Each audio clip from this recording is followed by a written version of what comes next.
Alright, my name is Jeremy C. Wallace, and this is my story.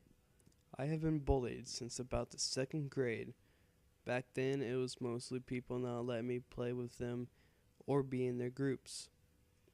They would also punch and kick me in the crotch, places where you don't want to be kicked in. That was when I went to Allen Cleo, a really small school in Allen and Cleo Springs, Oklahoma, in Alfalfa County.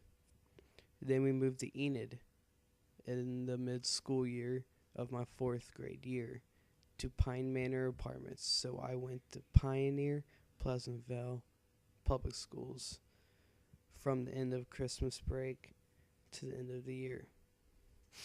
I wasn't really bullied much there, but during the summer we moved to Atchison, Kansas, a small town in the northeastern corner of Kansas. I was an outcast at the school I went to. No one really liked me and always called me harsh names. Then I moved up to the middle school there. It got a lot better. I was voted as a student council representative and I was doing a lot of stuff for the school. I was one of the kids that everyone liked, but when a new kid came in and I was nice to him, but he really did not like me.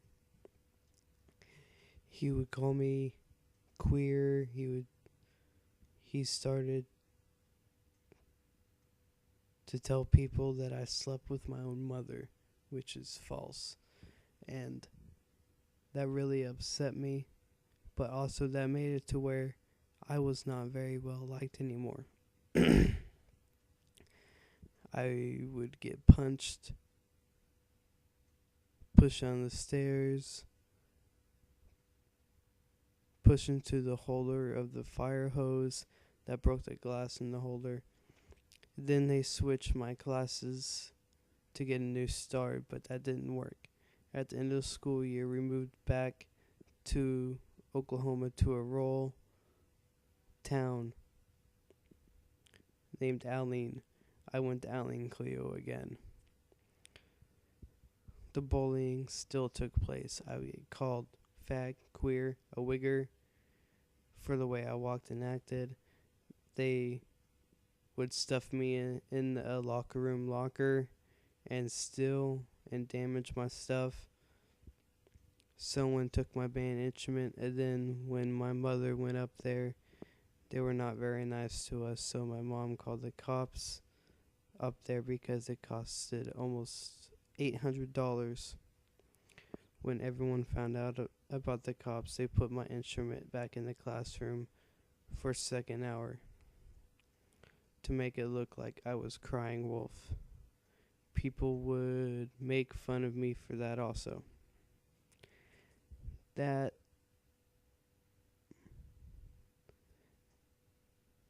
made the school admin upset with us. So when it came to reporting things, I was always at fault.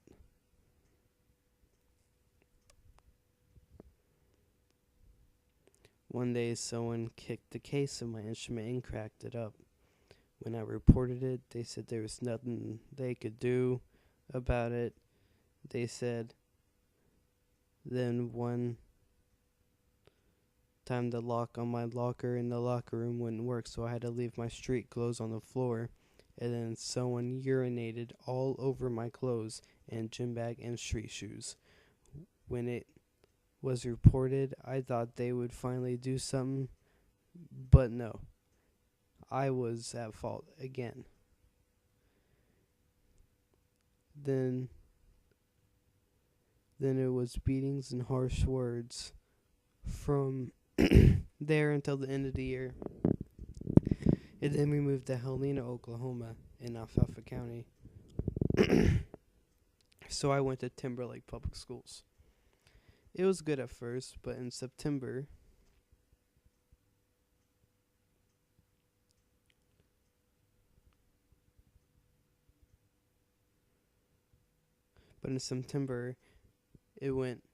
is when it got bad.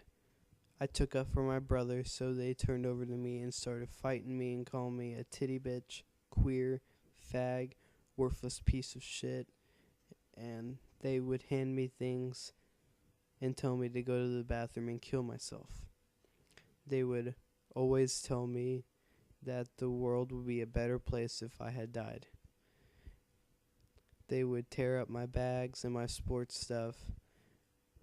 I had my school books and notebooks and pencils and stuff like that in my locker, and they would pour my glue all over it, all over everything. When reported to school, they would do nothing but say it was my fault and blame me for it. Then they started getting a whole bunch of my classmates, and they would all lie about things I did.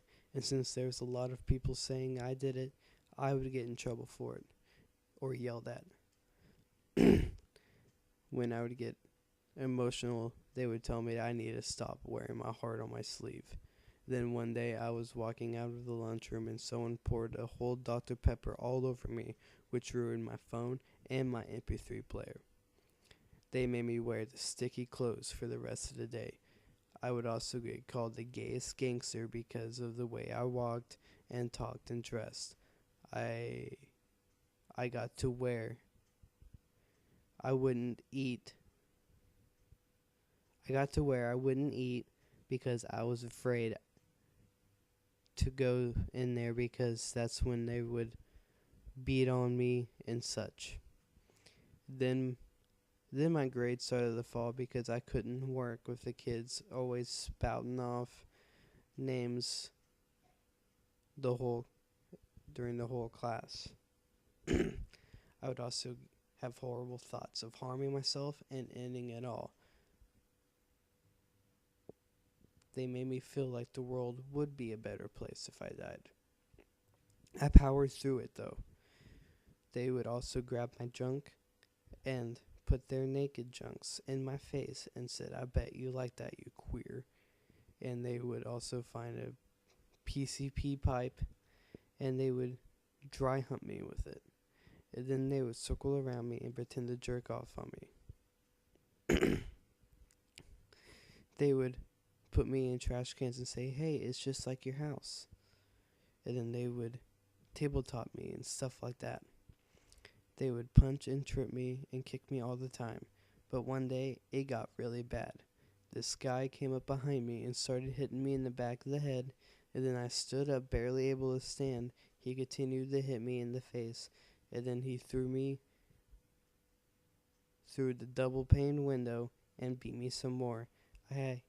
I now have a scar on my left eyelid and a huge scar on my right shoulder, and he knocked my front teeth almost completely out, and I had to have a 3-hour dental surgery to put them back in. I now have to have braces, and now I can't barely have any cold or hot things. I almost ended it all after that, but I stayed strong for my family. I now have turned the horrible things that happened to me into good. I now fight for the silent and made it my life mission to end bullying so that this doesn't happen to anyone else. I am not sharing my story to get you to feel sorry for me, but to inspire someone to turn the bad into good also. Please stand for the silent and join the war against bullying. We can stop this, but Kirk, stand for the silent, and I need your help. We can't do this alone. Please join your local Stand for the Silent chapter, and if there is not one, start one, and make a difference like the somebody you are. You are somebody. Always remember that.